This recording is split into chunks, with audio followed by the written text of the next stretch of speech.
Everyone and welcome to this video. आज के video में हम पढ़ेंगे आपकी socio culture theory by Lev Vygotsky यानी लेव वाइगोत्स्की का सामाजिक सांस्कृतिक विकास का सिद्धांत। तो देखिए यहाँ पर हम देखेंगे कि किस तरीके से लेव वाइगोत्स्की ने बच्चों में संज्ञानात्मक विकास किस तरीके से होता है उसको उन्होंने रिलेट किया था सोसाइटी से और कल्चर से। यानी बच्चों का जो संज्ञानात्मक विकास यानी कि उनका कॉग्निटिव डेवलपमेंट होता है वो किसकी वजह से होता है, जब बच्चे अपने आसपास अपने समाज के साथ और अपने कल्चर से जो चीजें सीखते हैं उनके साथ इंटरैक्ट करते हैं। ठीक है, तो ये परस्पर अंतःक्रिया से ही बच्चों के अंदर संज्ञानात्मक विकास होता है। तो संज्ञानात्मक विकास की जो थ्योरी है हमने पियाजे की भी पढ़ी है, लेकिन पियाजे जो है कई मायनों में वाइगोत्स्की के जो आपके थॉट्स हैं उनसे अलग उनकी विचारधारा थी। वाइगोत्स्की ने बच्चों के संज्ञानात्मक विकास में समाज का और कल्चर का रोल बहुत ही इंपॉर्टेंट बताया। चलिए आगे बढ़ते हैं, थोड़ा बहुत जानते हैं लेव वाइगोत्स्की के विषय में। तो देखिए जो लेव वाइगोत्स्की हैं इन्हें साइकोलॉजी का मोजार्ट भी कहा जाता है। मोजार्ट जो थे आपके एक बहुत ही फेमस म्यूजिशियन थे जिन्होंने बहुत कम समय में म्यूजिक की इंडस्ट्री में बहुत ज्यादा अपना योगदान दिया था। सिमिलरली अगर आप वाइगोत्स्की के विषय में पढ़ेंगे तो वाइगोत्स्की भी बिल्कुल इसी तरीके के हैं।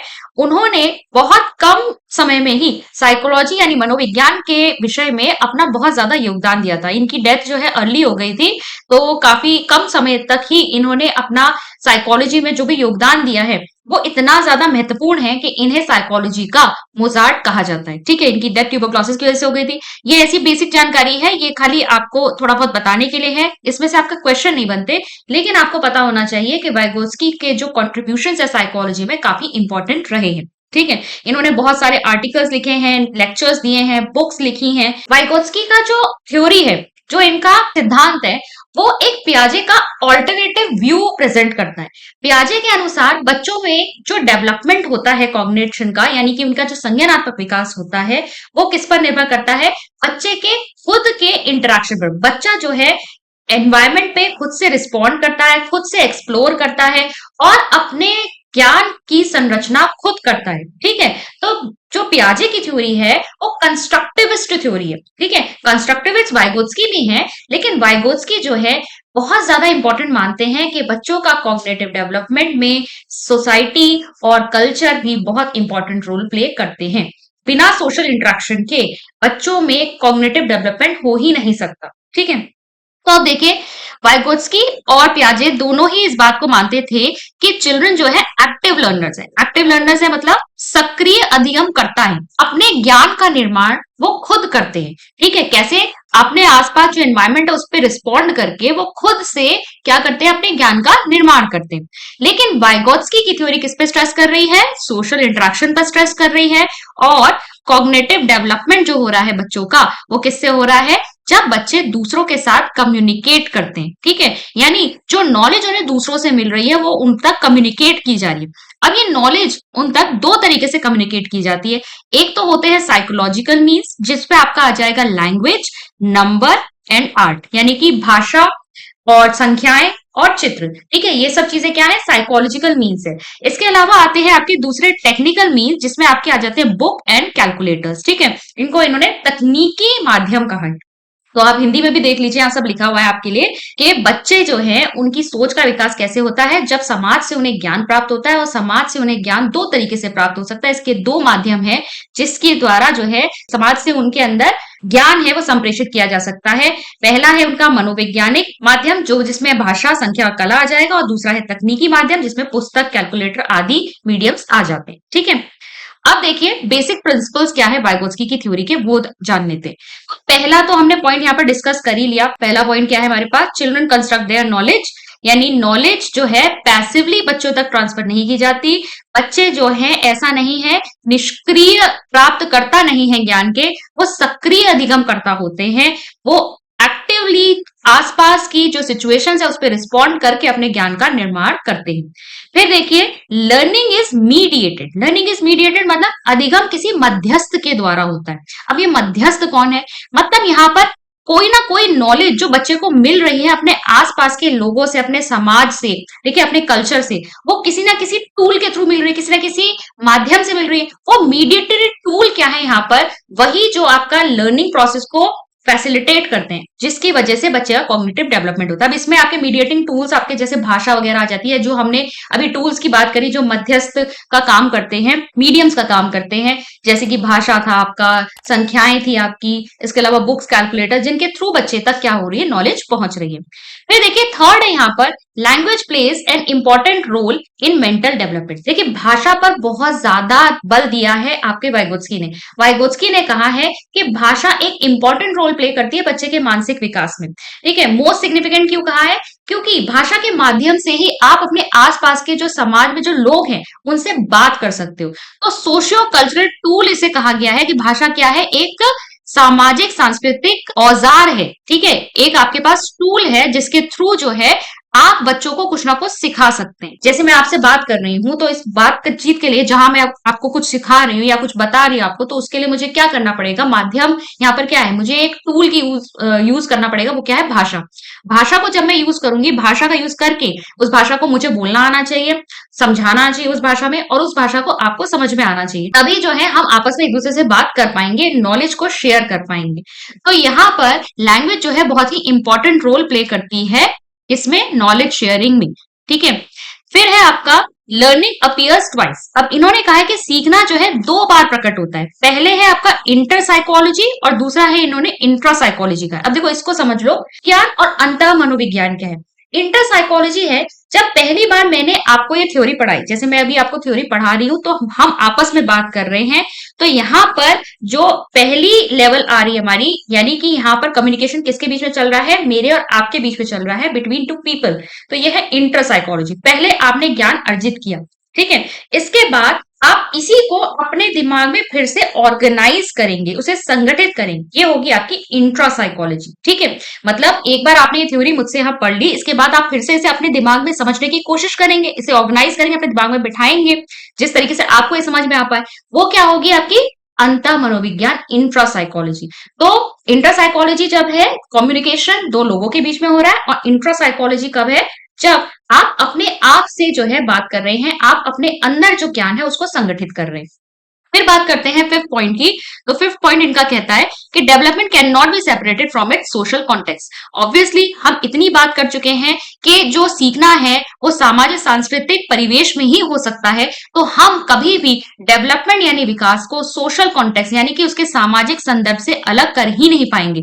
बच्चे का सीखना बिल्कुल अकेले, या अगर वो इंडिविजुअल अकेले रह रहा है, ऐसे हो ही नहीं पाएगा। ठीक है, उसे क्या करना पड़ेगा, समाज में रहना पड़ेगा, समाज के साथ इंटरैक्ट करना पड़ेगा, और जो भी वो सिचुएशंस सामने फेस करता जाएगा उन्हीं के ऊपर एक्ट करके वो क्या कर देगा, सीखता जाएगा। ठीक है, तो विकास जो है आपका सामाजिक जो संदर्भ है उससे रिलेटेड है।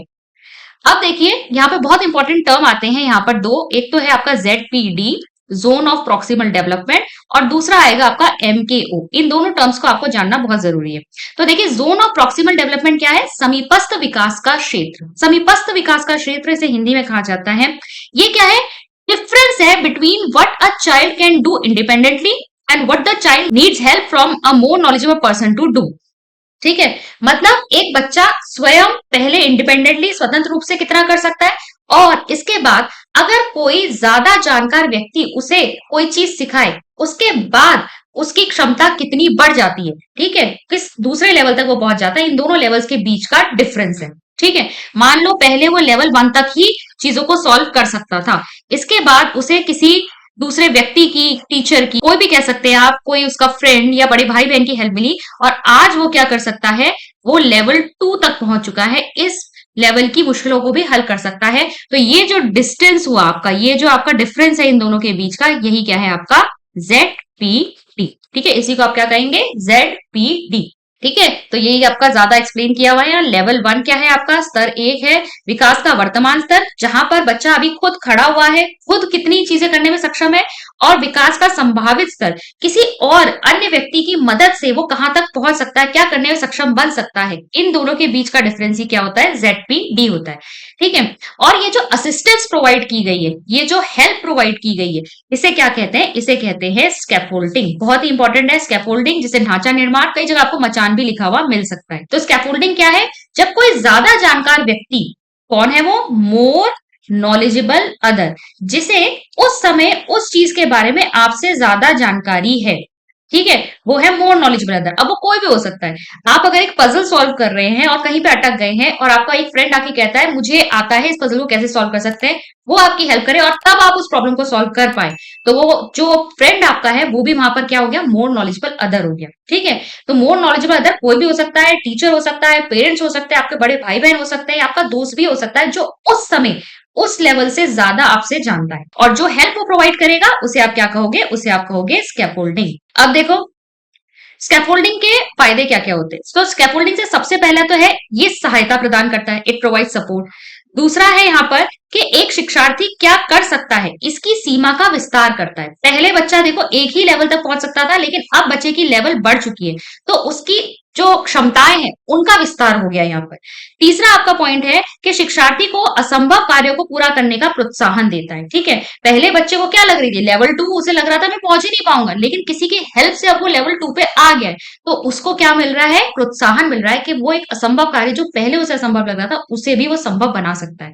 और फिर है जरूरत पड़ने पर ही इस्तेमाल किया जाता है, जब बच्चे को जरूरत होगी तभी इसका यूज किया जाएगा। ये एक एग्जाम्पल है, जो एक शिक्षक जो है वो पहले बच्चे को प्रश्न सिखाता है, प्रतिदिन कुछ अभ्यास प्रश्न देता है, और जब भी वो गलत करते हैं तो उसको क्या करता है, वो सहायता प्रदान करके उनकी मदद करता है कैसे तुम इसे ठीक से कर सकते हो। एक सप्ताह के अभ्यास के बाद जो है शिक्षक के मार्गदर्शन के बिना भी बच्चे स्वयं उस काम को करने में सक्षम हो जाते हैं, यानी कि अब वो उन प्रॉब्लम्स को खुद से सॉल्व कर सकते हैं। This is scaffolding. ठीक है, इसी को ग्राफिकली ऐसे रिप्रेजेंट किया जाता है। देखो यहाँ है लेवल ऑफ कॉम्पिटेंस मतलब क्षमताएं, और यहाँ पर है आपका लेवल ऑफ चैलेंज मतलब यहाँ पे जटिलता, कॉम्प्लेक्सिटी बढ़ रही है। तो पहले बच्चा इस लेवल पे है, ठीक है, पहले बच्चा इंडिपेंडेंटली इतना कर सकता है, इसके बाद उसे हेल्प प्रोवाइड की गई और बच्चे का जो लेवल है वो यहां तक बढ़ गया।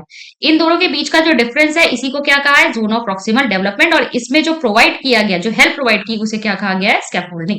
इसे एक और तरीके से रिप्रेजेंट किया जाता है, ये है आपका सर्कल। देखो इसमें एक आता है इनर सर्कल, जिसमें बच्चा खुद से स्वतंत्र रूप से क्या कर सकता है, ठीक है, कैन डू इंडिपेंडेंटली, कितना कर सकता है, किस लेवल तक पहुंच सकता है, कितनी उसकी क्षमताएं हैं इंडिपेंडेंटली। फिर उसे हेल्प मिली, हेल्प के बाद उसका देखो क्षमताओं का विस्तार हो गया, वो सेकंड लेवल पे पहुंच गया। ठीक है, कैन डू इफ गाइडेड, ये सेकंड वाला सर्कल। अब इसके बाद भी एक थर्ड सर्कल एग्जिस्ट करता है, जहां पर बच्चा कभी नहीं पहुंच सकता, उसको आप गाइडेंस भी प्रोवाइड कर दे तभी भी, क्योंकि वो उसकी क्षमताओं से काफी बाहर है। फिर देखिए वाइगोत्स्की के कॉन्सेप्ट को समझते हैं अबाउट लैंग्वेज। जैसा कि मैंने बताया था, भाषा के विषय में इन्होंने बहुत ही इंपॉर्टेंट चीजें कही हैं। तो देखो भाषा के विषय में इन्होंने क्या कहा है, तो यहां पर इनका कहना था कि it is the main means by which adults transmit information to children. भाषा वो सबसे इंपॉर्टेंट माध्यम है जिसके द्वारा जो है बड़े बच्चों तक अपनी बात पहुंचा पाते हैं, उन्हें इंफॉर्मेशन सेंड कर पाते हैं। और लैंग्वेज जो है अपने आप में एक बहुत ही पावरफुल, शक्तिशाली एक हथियार बन जाती है बच्चे के खुद के इंटेलेक्चुअल अडेप्टेशन के लिए। ठीक है, एक बार देखो छोटी क्लासेस में आप बच्चों को पढ़ना लिखना सिखाते हो, जब बच्चा रीडिंग सीख जाता है, राइटिंग सीख जाता है, अब वो खुद से उस रीडिंग और राइटिंग की हेल्प से अपने और बुक्स को पढ़ सकता है। ठीक है, अन्य हायर लेवल की किताबों को भी अब क्या करेगा, अपनी रीडिंग एबिलिटी के हिसाब से ही तो पढ़ेगा। तो पहले आपने बच्चे को भाषा सिखाई, आपने उसे लिखना पढ़ना बोलना सिखाया, उसके बाद उसी भाषा का प्रयोग करके अब वो अपने इंटेलेक्चुअल अडेप्टेशन यानी कि अपने बौद्धिक विकास पे आगे बढ़ रहा है। तो आगे चल के ये भाषा अपने आप में एक बहुत शक्तिशाली उपकरण बन जाता है बच्चे के लिए अपने ज्ञान को इंप्रूव करने के लिए। ठीक है, अब देखिए तीन तरह की इन्होंने भाषा बताई, यानी भाषा के तीन इन्होंने रूप बताए। सबसे पहला इन्होंने बताया सोशल स्पीच, जिसे हम कहेंगे सामाजिक भाषण। दूसरा इन्होंने कहा प्राइवेट स्पीच, जिसे इन्होंने कहा निज भाषण या निजवाक कहते हैं इसे। और तीसरा इन्होंने बताया इनर स्पीच, जिसे हम कहते हैं आंतरिक भाषण। अब देखो सामाजिक भाषण क्या है, ये 2 साल की उम्र से शुरू होता है, जब बच्चा दूसरों से क्या करने लगता है, बातचीत करने लगता है। तो ये क्या है, अपने माता पिता से बोल रहा है आबा बाबा करके भी, जो भी उससे थोड़ा बहुत भी कम्युनिकेट करना आया, धीरे धीरे उसके वर्ड स्पष्ट होते जाते हैं और वो बातें करना शुरू कर देते हैं। लेकिन 2 साल की उम्र से बातचीत शुरू हो जाती है। तो जो बाहरी संचार है वो क्या है, जो दूसरों के साथ बच्चा बातें कर रहा है, वो है सामाजिक भाषण। फिर आता है आपका निज भाषण। निज भाषण कब शुरू होता है, 3 साल की उम्र से शुरू होता है। ये किस लिए होता है, स्वयं को निर्देशित करने के लिए होता है। बहुत ज्यादा क्वेश्चन पूछा जाता है, प्राइवेट स्पीच किस लिए की जाती है। तो प्राइवेट स्पीच बच्चा अपने आप को, अपने एक्शंस को डायरेक्ट करने के लिए, अपने आप को गाइड करने के लिए करता है। जैसे कि एक बच्ची जो है गुड़िया से खेल रही है, तो खेलते खेलते बोलती भी जाती है, अब मैं गुड़िया को सुला रही हूँ, अब मैं गुड़िया को खिला रही हूँ, ठीक है, अब हम गुड़िया को यहाँ पे रख देते हैं। तो वो क्या कर रही है, काम भी करती जा रही है और उसके बारे में बोलती भी जा रही है। तो ये क्या है, अपने ही एक्शंस को गाइड कर रही हो। तो निज वाक्य किस लिए होता है, बच्चे के खुद के एक्शंस को गाइड करने के लिए। और फिर तीसरा जो आपका आता है, तीसरी स्थिति होती है आंतरिक भाषण। ये 7 साल की उम्र से आती है। यहाँ पर जब निज भाषण पूरी तरीके से भूमिगत हो जाता है, मतलब अंडरग्राउंड चला जाता है, अब शब्द भी नहीं बचे, आप मन दिमाग में भी कुछ नहीं बोल रहे हो, सिर्फ आइडियाज है, सिर्फ आइडियाज रह गए वहां पर। तो ये हो जाती है इनर स्पीच। इनर स्पीच को आप ट्रू मीनिंग में क्या बोल सकते हो, सोच, थिंकिंग, सोचना, विचार करना, ये इनर स्पीच है। अब शब्द गायब हो गए हैं, सिर्फ आइडियाज रह गए, सिर्फ विचार रह गए। आप खुद सोच के देखो, आपके दिमाग में जब कोई आइडिया आता है तो उस आइडिया को आने पे आपको कोई शब्दों या प्रतीकों की जरूरत नहीं पड़ती है। उसकी जरूरत आपको तब पड़ेगी जब आपको अपना आइडिया किसी और को सुनाना होगा, तब आपको उसे भाषा में आपको बोलना पड़ेगा, ठीक है। अदरवाइज आपके दिमाग में जो आइडिया आ गया है उसे आप प्योरली आप आइडियाज या थॉट्स या विचारों के रूप में सोच रहे हो, ठीक है। और यहीं पे पियाजे जो है वो डिफर करते थे। पियाजे कहते थे कि पहले जो है क्या आए हैं, पहले थॉट्स आए हैं, पहले बच्चों के अंदर विचार आए और बाद में बच्चे ने लैंग्वेज, साइन, सिंबल्स वगैरह सीखे। तो थॉट पहले आए, लैंग्वेज बाद में आई। लेकिन वाइगोत्स्की डिफर करते हैं। वाइगोत्स्की कहते हैं लैंग्वेज पहले आई और थॉट्स बाद में आए हैं, ठीक है। लैंग्वेज जब इंटरलाइज हो जाती है, जब ये आंतरिक हो जाती है, तब ही थॉट्स जन्म लेते हैं। अब देखिए क्रिटिसिज्म, आलोचनाएं क्या है वाइगोत्स्की के काम की।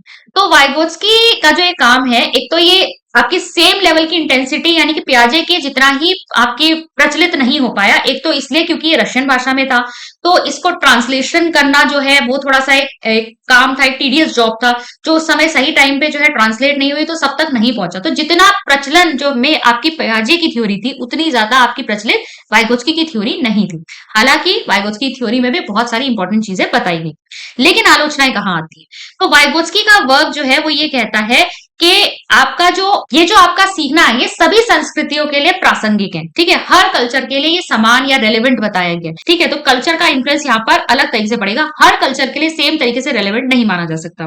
दूसरा, जेडपीडी का जो इन्होंने कॉन्सेप्ट दिया है, तो जेडपीडी के कॉन्सेप्ट में इन्होंने अनक्लैरिटी रखी है, मतलब स्पष्ट नहीं है। इन्होंने ये तो बता दिया कि बच्चा जो है वहां पर एक क्षमता, उसका एक स्तर है, उसके बाद उसे सिखाएंगे तो उसकी क्षमताओं का स्तर बढ़ जाएगा। लेकिन ये बढ़ता कैसे, ये प्रोसेस किस तरीके से होता है, बच्चा आगे सीखना भी चाहता है या नहीं सीखना चाहता, ठीक है, उसकी कैपेबिलिटीज क्या है, कैसे उसे मोटिवेशन मिलता है कि वो आगे बढ़े, ये सारी चीजों की क्लैरिटी यहाँ पर नहीं दी गई है।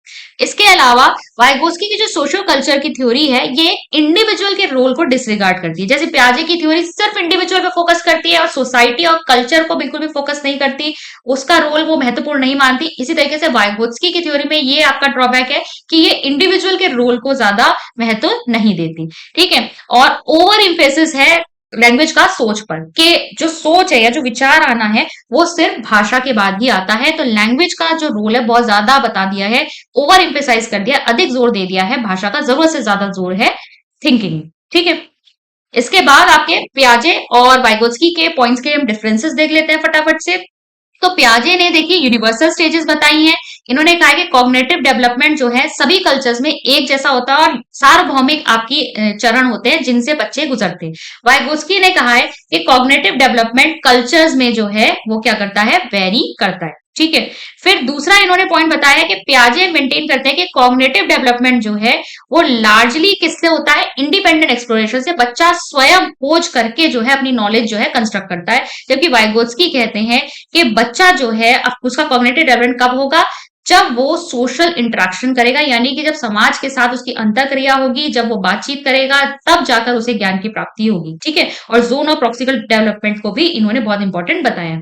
इसके अलावा इन्होंने कहा है कि पियाजे के अकॉर्डिंग लैंग्वेज थॉट के ऊपर डिपेंड करती है, यानी पहले थॉट आए और फिर बाद में लैंग्वेज आई। लेकिन वाइगोत्स्की कहते हैं कि विचार जो हैं वो लैंग्वेज के बाद आते हैं, पहले लैंग्वेज सीखता है बच्चा, जब इसका इंटरलाइजेशन हो जाता है, जब भाषा आंतरिक चली जाती है, तब बच्चों के अंदर विचार आते हैं। और स्कैफोल्डिंग से रिलेटेड कोई भी कॉन्सेप्ट पियाजे की थ्योरी में नहीं है, लेकिन वाइगोत्स्की की थ्योरी में हमें स्कैफोल्डिंग से रिलेटेड कॉन्सेप्ट देखने को मिलता है। बहुत ही इंपॉर्टेंट इन्होंने रोल दिया है स्कैफोल्डिंग को, ठीक है। तो आई होप आपको वाइगोत्स्की की ये थ्योरी समझ में आई होगी। मैं मिलती हूँ आपसे नेक्स्ट वीडियो में। Thank you.